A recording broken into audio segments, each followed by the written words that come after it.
年假若休了无够开，因为今仔日呢，这个5天的清明年假是最后一天，即马已经结束啊。明仔载都要上班啊。要不今年要有5个连续的假期，会当规划出国去佚佗。像讲5日节年假，你若请3天，就会当休8天；中秋年假请4天，会当休8天。要不上长的是啥物？是国庆年假，你甲请3天，就会当连续休9天。旅行社业者是讲啊，目前上清就是5日节年假，因为6月都是毕业季节，真侪人咧规划出去佚佗，尤其是出国佚佗。过来就是国庆的年假，因为假期较长，加上有饭仔休通看，出国的人数嘛比外较济。附近的日本甲泰国拢真热门。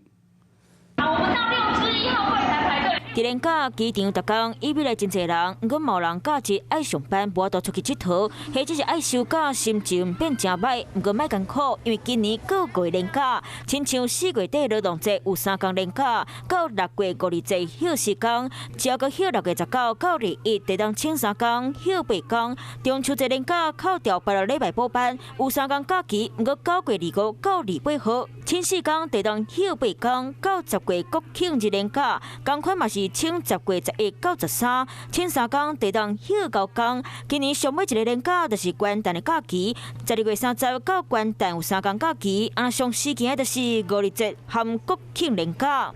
遇到说这应届毕业生的情况之下，我6月就开始放假，中秋节的假期只有2天，我会选择会在10月份的国庆连续假期。业者嘛讲，上时期的旅游地点就是日本，旅行较安全嘛便利，占6成，再来是泰国占3成卡头，机票和旅宿计数比疫情之前有较俗，出去耍的人多，机票嘛歹买，就和旅行社抢票嘛讲比英国更加歹抢。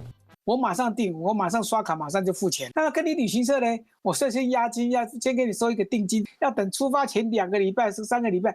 旅游业者讲，提早几个月开票，爱面对旅客临时未参加的成本压力，加上航空公司每也可能袂互因作废，旅行社嘛是爱出团，机票干会当家己想办法去网络店买，了件生理无人想要做，讲希望主管机关会当出面瞧一下。